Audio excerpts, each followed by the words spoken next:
Radio Clarín de Colombia.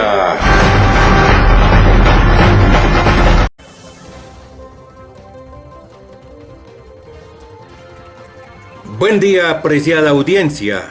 De nuevo con el noticiero Radio Clarín de Colombia. De hoy, septiembre 5 del año 2021.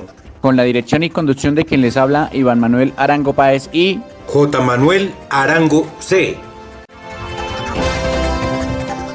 Hoy damos la bienvenida a nuestro corresponsal Hugo René Orejuela, quien desde Lisboa, Portugal, y a partir de la presente emisión entra a ser parte de la gran plantilla de corresponsales y enviados especiales de su noticiero Radio Clarín de Colombia.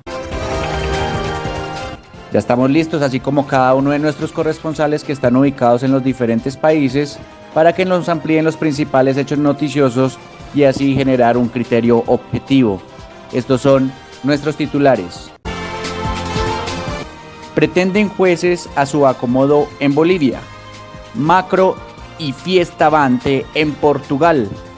Mientras unos destruyen en Puerto Rico, el pueblo se organiza y lucha. Que dizque en Cuba no ha habido bloqueo, dicen cubanos americanos en Estados Unidos. Amenazan con golpe de Estado en Argentina. Secretario de Relaciones Exteriores del Reino Unido viajó a Qatar. En curso conflicto marítimo por soberanía entre Chile y Argentina. Bolivia fortalece su estabilidad en alianza pueblo-gobierno y pronto se decidirá futuro de las tierras de los indígenas y cambio de la ley electoral en Brasil. Desarrollamos así la ampliación de los principales hechos noticiosos desde Bolivia, porque la oposición pretende se cambien los togados en las altas cortes del país por aquellos que los favorezcan. ¿Dónde queda la imparcialidad? ¿Dónde queda la transparencia, la democracia con la que tienen este tipo de escenarios para con los ciudadanos de Bolivia? No se puede determinar este tipo de acciones solo porque la oposición no está de acuerdo, ya que eso se trata de garantizar la justicia, que sea eficiente en ese sentido de la toma de decisiones. Nos amplía esta importante noticia desde Bolivia nuestro corresponsal Gabriel Villalba. Lo escuchamos, Gabriel. Buen día, audiencia. Los hechos más sobresalientes de la política boliviana tienen que ver, sin lugar a dudas, con la oposición de Carlos de Mesa Gisbert, el ex vicepresidente de Gonzalo Sánchez de Lozada, quien en su momento, el 2003, fue protagonista de la masacre, de la guerra del gas, acribillando a bolivianos, específicamente a hermanos, hermanas de la ciudad de El Alto. Este personaje ha dicho que se tiene que reformular toda la justicia en un plazo de 90 días, todo el sistema judicial.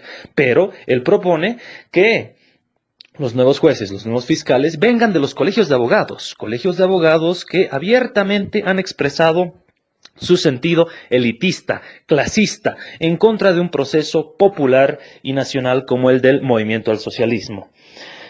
Pero, paralelamente a eso, su bancada en la Asamblea Legislativa Plurinacional, en el Congreso Boliviano, ha nuevamente ratificado que no va a ser parte de los juicios de responsabilidades que se están siguiendo en contra de Yanine Áñez, es decir, no va a colaborar con la búsqueda de justicia de las personas que murieron en Sacaba, Sencata, porque también su líder, Carlos Mesa, estaría en uno de estos juicios de responsabilidades, puesto que también este personaje ha sido cómplice y ha avalado el golpe de Estado de Yanine Áñez y ha sido pues una de las piezas fundamentales dentro de los actores políticos para lo que vivimos en Bolivia a partir del 2019 y por 11 nefastos meses.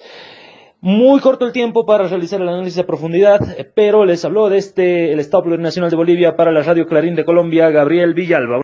Nada distinto a la querida Colombia, donde un personaje, expresidente, es convicto y es senador, está siempre en contra de las altas cortes, pero cuando éstas le favorecen, magnífico, y cuando pretende que se cambien los magistrados, súper magnífico. Gracias, Gabriel. Ahora nos vamos mucho más allá de nuestro continente.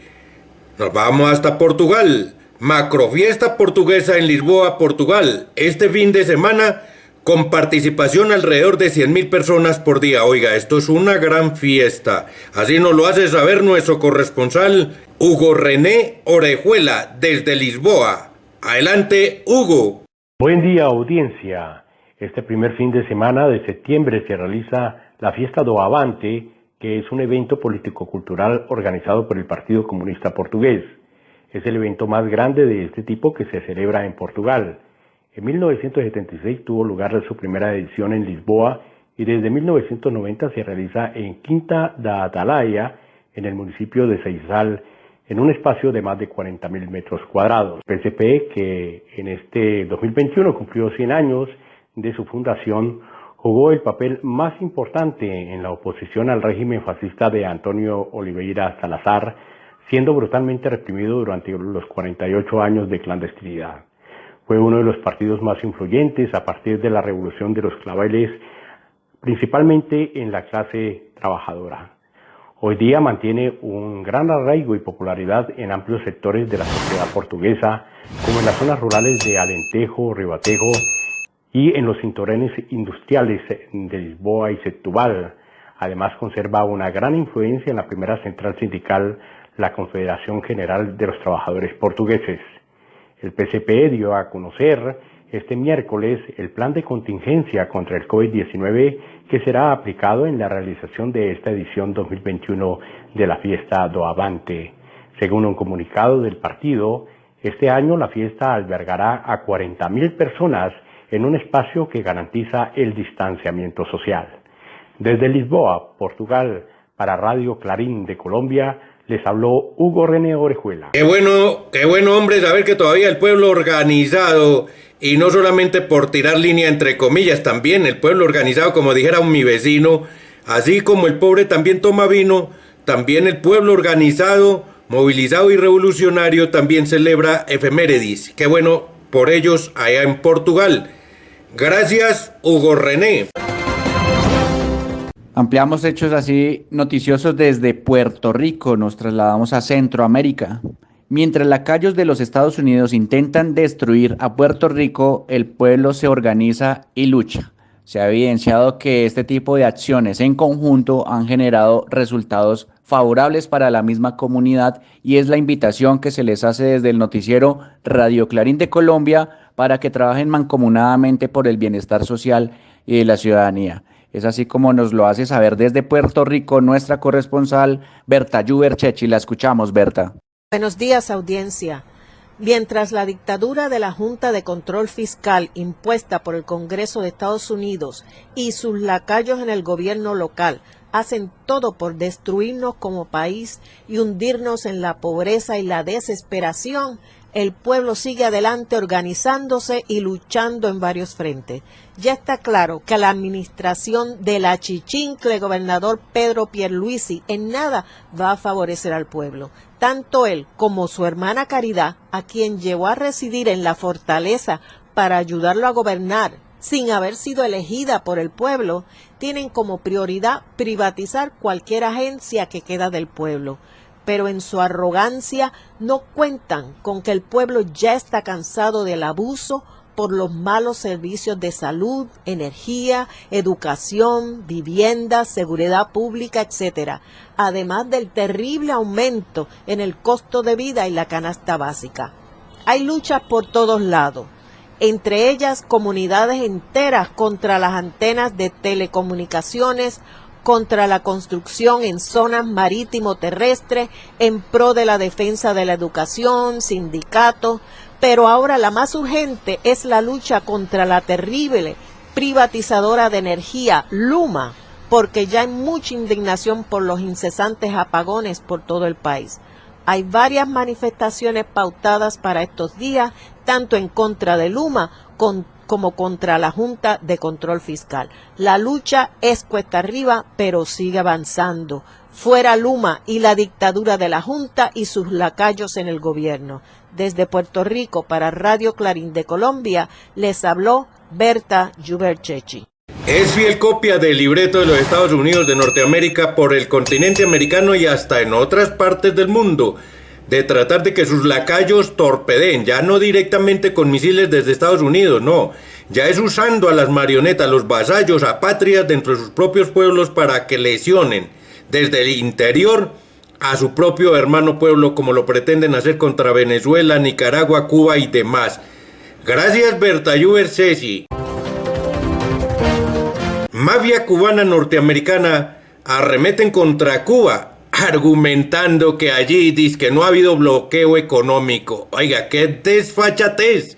Pero no lo comento, que nos lo diga nuestro corresponsal Tony López. Oiga, a propósito, Tony, acabando o apenas en convalecencia por COVID y no larga los micrófonos. Adelante, Tony. Buenos días, audiencia. Menor recato y política de genocidio contra el pueblo cubano, el gobierno de los Estados Unidos ahora con sus aliados de la mafia cubana americana han comenzado una campaña difamatoria afirmando que el bloqueo a Cuba no existe. Semejante mentira, cuando no solo el bloqueo existe hace 60 años, sino que a partir de la ley Helms-Burton, firmada por el demócrata Clinton, la aplicación extraterritorial de sus leyes se extendieron fuera de las fronteras gringas, a Europa, Asia, a todos los países, ley que se aplica al que comercie con Cuba, y el Departamento del Tesoro ha sancionado con multas multimillonarias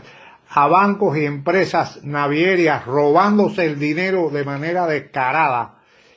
Hoy el presidente Biden y la mafia cubana de los congresistas de origen cubano han arreciado el bloqueo con sus 142 órdenes ejecutivas del fascista presidente Trump, sino también que ahora han ofendido y atacado a la familia cubana en Estados Unidos que desea ayudar a sus familiares en Cuba, prohibiendo el envío de remesas. También prohíbe el envío de alimentos, así como de medicamentos. Le prohíben a las empresas internacionales, a las suizas, a las suecas, a las francesas, a las españolas, venderle medicamentos a Cuba. Es una cosa inaudita e increíble. Política que debe ser considerada un crimen de guerra y de lesa humanidad. Los pueblos del mundo deben denunciar estas acciones de Estados Unidos y refutar a los medios de Miami de Estados Unidos y algunos latinoamericanos que están negando el bloqueo. Biden le incumplió a sus votantes cuando dijo que cambiaría su política hacia Cuba. En realidad se ha entregado a la mafia cubana americana. Desde La Habana, Cuba, para Radio Clarín les habló Tony López. Qué buena, Tony, su análisis. Y como dijeron por ahí, la cachetada sin forma de sacarle, de hacerle el quite, porque usted va directo y a la yugular. Muy bien, Tony, gracias. Ampliamos ahora hechos noticiosos desde Argentina. Mauricio Macri lanza amenaza golpista en ese país si es que pierden las siguientes elecciones legislativas. Este es un claro ejemplo del autoritarismo y es ahí donde la ciudadanía argentina debe despertar y participar de aquellas elecciones para que en democracia sienten esas bases sólidas en ese pueblo. Es así como nos lo hace saber nuestro corresponsal en Argentina, Alberto Mas. Lo escuchamos, Alberto. Buenos días, audiencia. El expresidente Mauricio Macri lanzó una amenaza declaradamente golpista diciendo que si el Frente de Todos pierde en las próximas elecciones legislativas, se va a tener que ir del Poder Ejecutivo, es decir, interrumpir el mandato de Alberto Fernández, que debería renunciar. La declaración despertó el repudio generalizado del gobierno nacional, que la calificó de alarmante.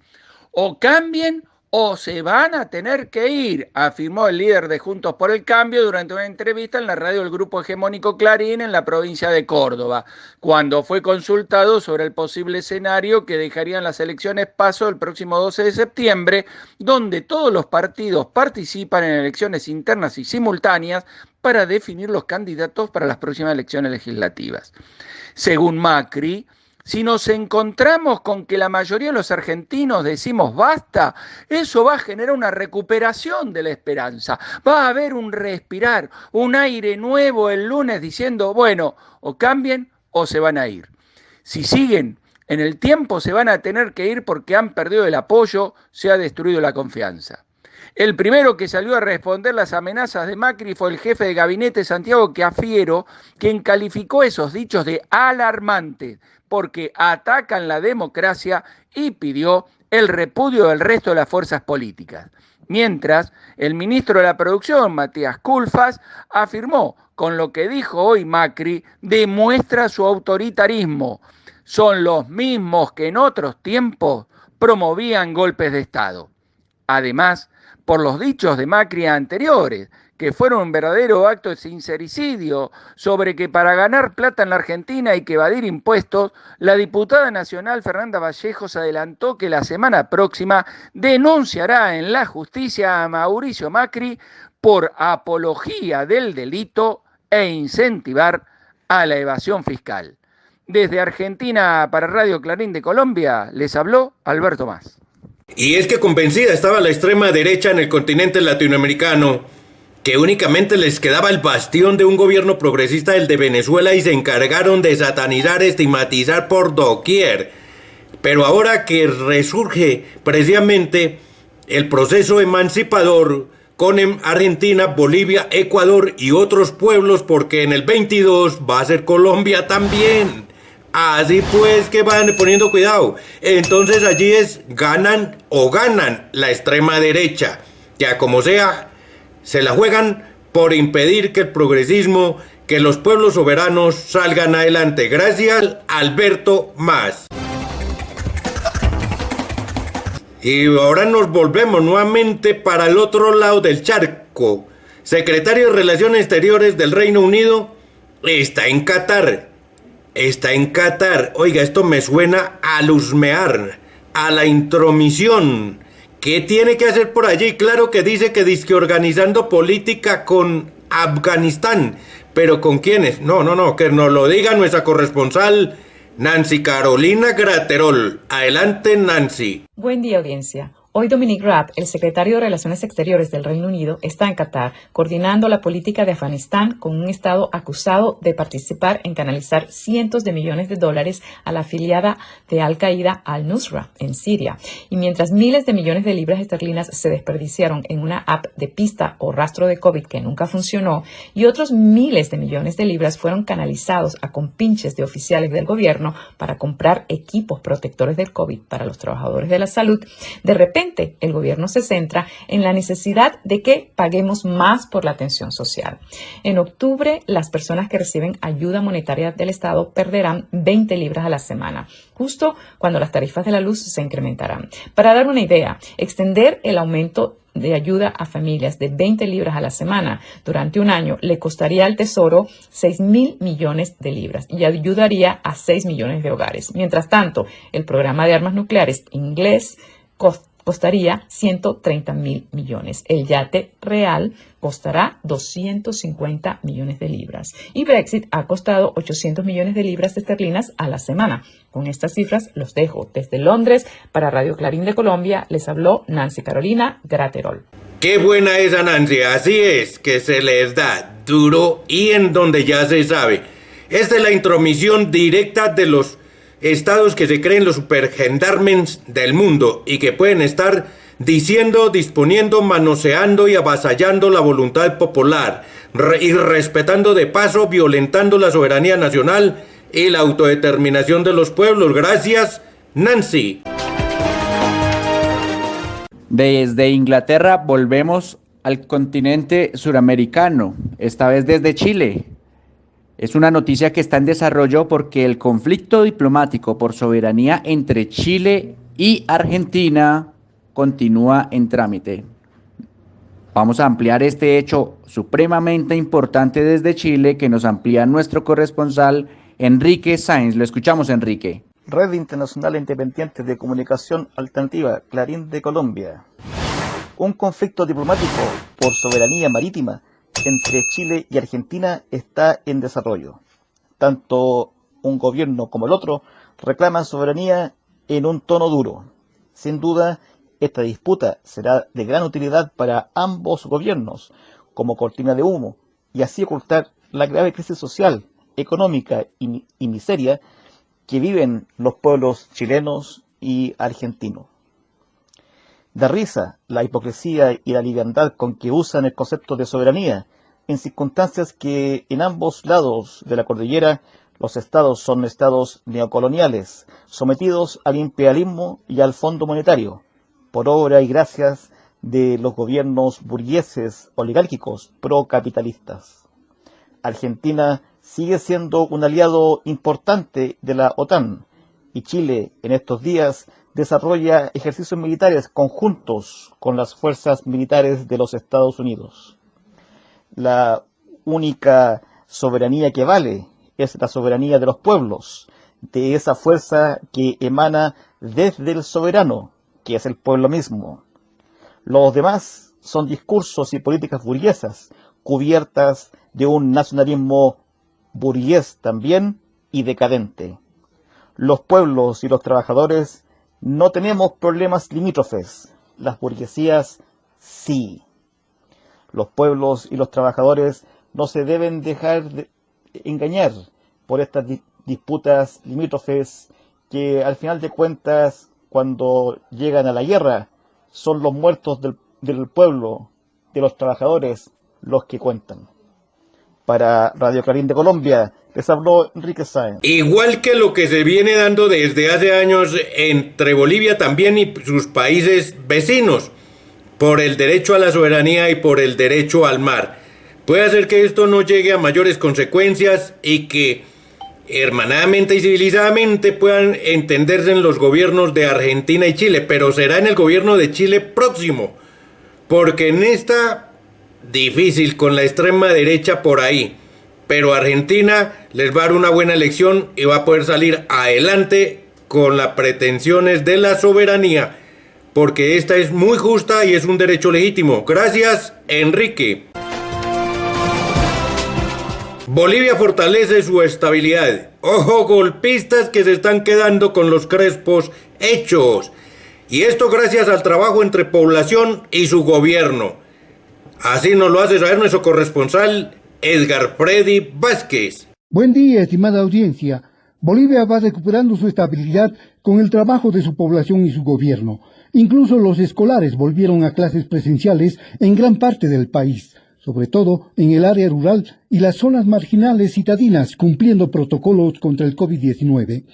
Los sentimientos de culpa de Yanine Áñez, expresidente de facto, utilizados melodramáticamente por políticos de derecha, demandan su libertad, mientras legisladores del movimiento al socialismo buscan viabilizar juicios de responsabilidades con apoyo de legisladores derechistas de Comunidad Ciudadana, por lo que su líder Carlos Mesa se siente presionado, sumado a un juicio de responsabilidades que deberá enfrentar por daños ocasionados al país cuando fue presidente.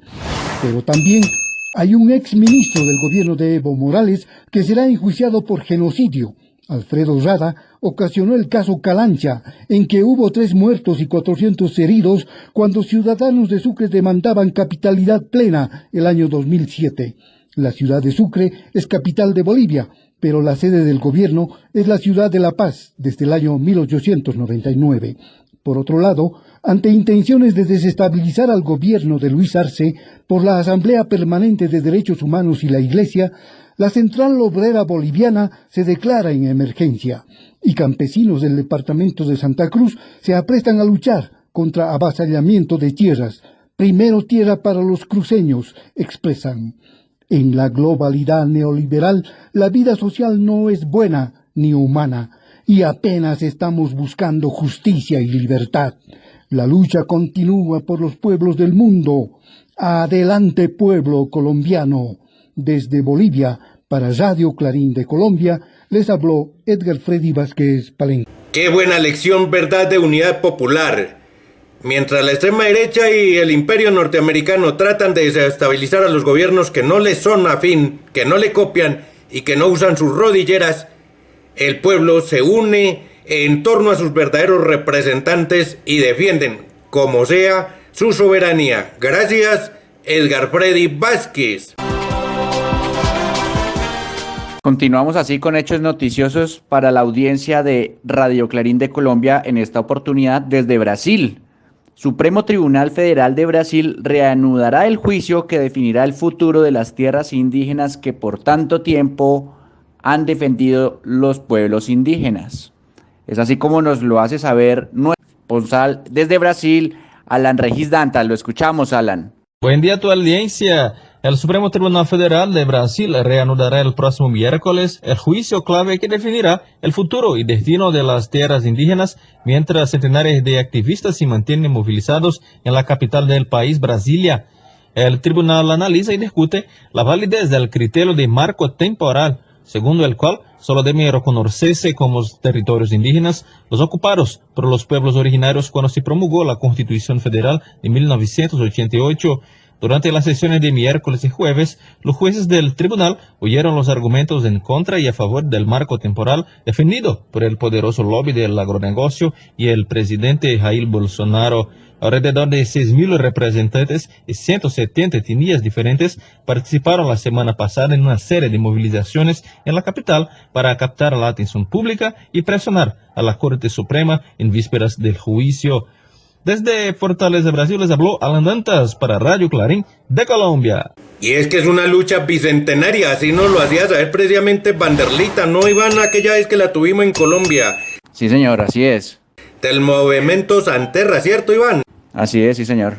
Hombre, una lucha bicentenaria y parece que no tuviera fin, pero seguramente que el pueblo brasileño va a saber encauzar las justas luchas por donde debe ser en beneficio de su propio pueblo. Gracias a Alan Regi Dantas. Y seguimos con Brasil. Congreso brasileño aprobó modificaciones en la ley electoral porque, ojo, pero ojo pelado, ojo y pestaña es que se dice. Nada de dormirse. Así nos lo hace saber nuestro corresponsal Bruno Lima Rocha. Hola audiencia, noticias que vienen de Brasil.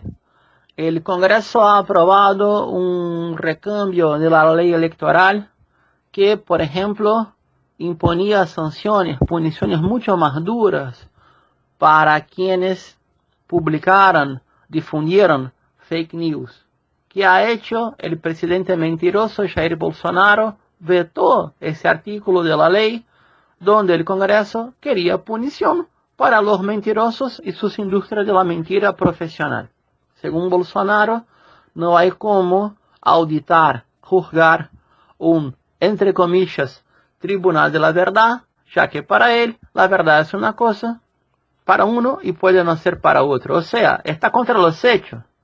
Fíjense, en términos de profesión, este tipo sería un oficial de artillería. Tendría formación para hacer cálculos bastante sofisticados. Yo dudo que consiga meter un tiro certero, una mira fija en su vida. Esta ley va a volver para el Congreso y seguramente el Congreso lo va a derrumbar este veto en base al decreto legislativo. Bolsonaro está sob cerco, está rodeado de estúpidos y está rodeado de su propia estupidez. En un lío familiar que no termina nunca. Para el Clarín de Colombia les habló Bruno Lima Rocha.